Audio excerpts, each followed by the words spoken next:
Seja bem-vindo ao canal Histórias Obscuras, onde mergulhamos nas profundezas dos casos mais perturbadores e reais. Hoje, prepare-se para conhecer a chocante história de Bárbara Skarlová, uma criminosa que usou sua aparência infantil para manipular e cometer crimes terríveis.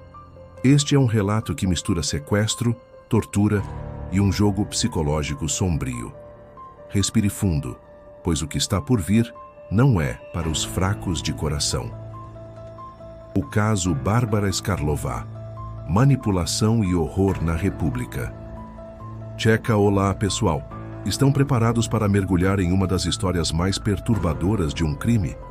Hoje trazemos o caso Bárbara Skarlová, uma mulher cuja habilidade de manipulação e aparência peculiar permitiram que ela enganasse famílias inteiras, levando seus atos a extremos inimagináveis. Com sua condição física única e uma mente ardilosa, Bárbara chocou o mundo ao se passar por uma criança inocente, inserindo-se em cenários domésticos para desestabilizar vidas e cometer atrocidades. O ano é 2007. Na República Tcheca, um caso emerge das sombras, revelando uma trama macabra de sequestro, tortura infantil e manipulação psicológica. Bárbara não agiu sozinha. A narrativa envolve Klara e Katerina Murua, duas irmãs com vidas marcadas por traumas e crenças religiosas extremas. Juntas, elas se tornaram peças fundamentais de uma história que transcendeu fronteiras, inspirando debates, reflexões e até mesmo produções cinematográficas. Infância turbulenta. O início das irmãs. Murua, Klara e Katerina nasceram em Kurin, uma pacata cidade da República Tcheca. Desde cedo, exibiam comportamentos excêntricos, alimentando obsessões religiosas que, para muitos, iam além do aceitável. Professores inquietos com os discursos incomuns das irmãs alertaram os pais sobre possíveis distúrbios esquizofrênicos. A família, em vez de buscar ajuda consistente, optava por mudar de cidade sempre que as meninas chamavam atenção por suas práticas e crenças. Klara, a mais velha, tentou seguir um caminho convencional. Aos poucos, o desejo por independência a levou a morar sozinha após desentendimentos com a mãe. Decidida, ela começou a cursar engenharia e tentou se afastar das obsessões religiosas que marcaram sua infância. Sua vida social, no entanto, era limitada. Colegas a descreviam como alguém reservado e introspectivo. Mais tarde, Klara se casou com Janusz, um homem mais velho, e teve 2 filhos, André e Jakub. Durante os primeiros anos do casamento, sua obsessão religiosa pareceu enfraquecer, mas logo deu lugar a desconfianças sobre uma possível vida dupla do marido. A relação deteriorou-se, levando à separação. Klara ficou com a guarda dos filhos e, ao tentar se reestruturar, reconectou-se com sua irmã Katerina, que também enfrentava problemas com a lei e clínicas de apoio. A chegada de Bárbara Skarlová é, neste momento de vulnerabilidade, que Bárbara Skarlová entra em cena. Portadora de uma rara condição que lhe dava a aparência de uma menina de 12 anos, Bárbara era habilidosa em explorar sua peculiaridade física para escapar de medidas legais e se inserir em diferentes contextos. Com uma habilidade impressionante de manipular emocionalmente os outros, ela conseguiu aproximar-se de Katerina e, posteriormente, de Klara. Com sua presença, a casa das irmãs rapidamente se transformou em um centro de eventos perturbadores. Bárbara convenceu Klara e Katerina a aderirem ao movimento Graal, um culto que pregava doutrinas extremistas. Sob sua influência, Klara passou por transformações dramáticas. Raspou a cabeça, abandonou hábitos de higiene e começou a adotar comportamentos cada vez mais excêntricos e sombrios. Uma espiral de horror à situação tornou-se insustentável quando Bárbara começou a criar intrigas envolvendo André e Jakub, os filhos de Klara. Alegando que os meninos estavam possuídos, ela convenceu Klara a mantê-los presos em uma jaula no porão da casa. O ambiente rapidamente se tornou um lugar de horror absoluto. As crianças eram submetidas a torturas físicas e psicológicas, que incluíam queimaduras, choques elétricos e até práticas de canibalismo. A influência de Bárbara era tão profunda que as irmãs justificavam esses atos como manifestações de um propósito divino. Com sua aparência e discurso manipulador, Bárbara era capaz de manter o controle sobre Clara e Caterina, alimentando suas crenças distorcidas e ampliando a espiral de violência. A história está longe de terminar. O que acontece quando um vizinho descobre os segredos sombrios escondidos atrás das portas daquela casa? Continue conosco no próximo capítulo dessa narrativa inquietante e surpreendente. O caso atingiu seu ápice quando um vizinho, por acaso, passou a receber imagens perturbadoras captadas por um aparelho de monitoramento semelhante ao que as irmãs haviam instalado em sua casa. As cenas eram tão perturbadoras que, a princípio, ele lutou para acreditar que eram reais. Quando finalmente entendeu a gravidade do que estava diante de seus olhos, ficou evidente que as imagens eram provenientes da casa ao lado. Tomado pela urgência, ele gravou tudo e correu para alertar as autoridades.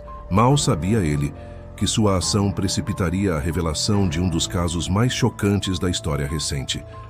Na manhã do dia 10 de maio de 2007, uma equipe da polícia cercou a residência das irmãs Clara e Caterina Murua. De início, tudo parecia calmo, mas ao entrarem na casa, os oficiais sentiram um peso no ar. O silêncio era quase palpável, interrompido apenas pelo som de seus próprios passos ecoando pelos corredores. Seguindo as indicações do vizinho, os policiais desceram ao porão e se depararam com uma visão que poucos poderiam suportar. 2 garotos estavam confinados em uma jaula pequena e imunda. O mais novo estava desacordado, com o corpo exausto de tanto sofrimento, enquanto o outro, apesar de acordado, estava em estado de choque, incapaz de pronunciar sequer uma palavra. O ambiente era caótico, sombrio. O cheiro de sujeira impregnava o ar, e símbolos estranhos pintados nas paredes pareciam indicar algum tipo de ritual macabro. Os oficiais ficaram chocados, mas o horror não terminava ali. De um canto escuro do porão, uma figura emergiu correndo desesperada.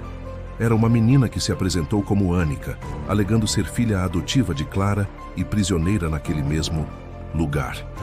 Sua aparência frágil e expressão assustada imediatamente despertaram a compaixão dos policiais, que a levaram para fora da casa com uma assistente social. No entanto, enquanto a equipe se concentrava em socorrer os meninos, Anica, na verdade Bárbara Skarlová disfarçada, conseguiu escapar em meio à confusão. Sua fuga foi tão audaciosa quanto surpreendente, deixando para trás um rastro de perplexidade e indignação.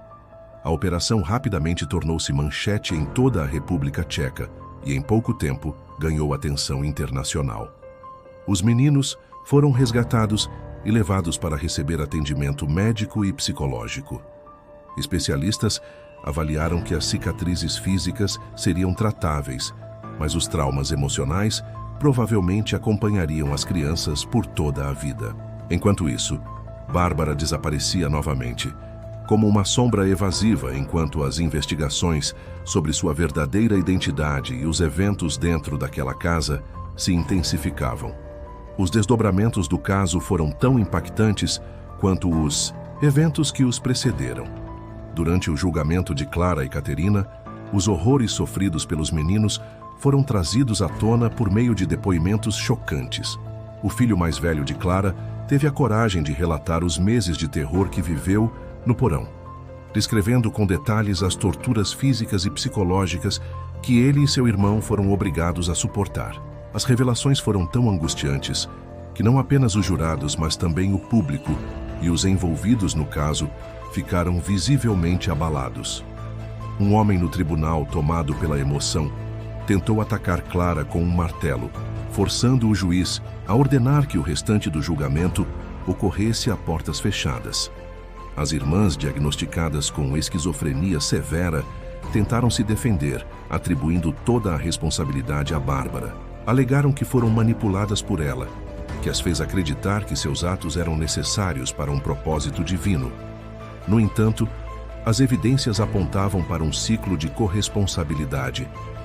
Clara foi sentenciada a 9 anos em uma instituição psiquiátrica, enquanto Caterina recebeu uma pena de 8 anos em outra unidade semelhante. Bárbara, entretanto, continuava uma figura cercada por mistério. Após sua fuga da casa das irmãs, ela conseguiu viajar para a Alemanha e posteriormente para a Noruega.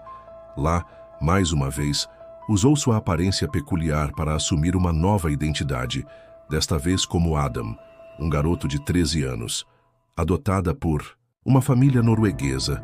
Frequentou a escola e viveu com eles por um ano até que suas verdadeiras intenções foram descobertas. As autoridades norueguesas rapidamente extraditaram Bárbara para a República Tcheca, onde ela finalmente enfrentou julgamento. A manipulação que ela havia exercido ao longo de anos culminou em uma sentença de internação, em uma instituição para criminosos com transtornos mentais, onde permanece até hoje sem previsão de liberação. Os meninos, após um longo período de recuperação, foram viver com o pai na Hungria. Apesar de todo o sofrimento, as crianças demonstraram uma resiliência impressionante, recuperando-se aos poucos e reconstruindo suas vidas longe dos horrores do passado. O caso Bárbara. Skarlová, além de gerar debates sobre manipulação psicológica e os perigos de seitas extremistas, tornou-se um marco na luta contra o abuso infantil. E assim, encerramos nossa jornada pelo enigmático caso Bárbara. Continue conosco, revelando os segredos e os mistérios dos casos reais mais intrigantes. Inscreva-se e ative as notificações. Aqui, o mistério nunca tem fim.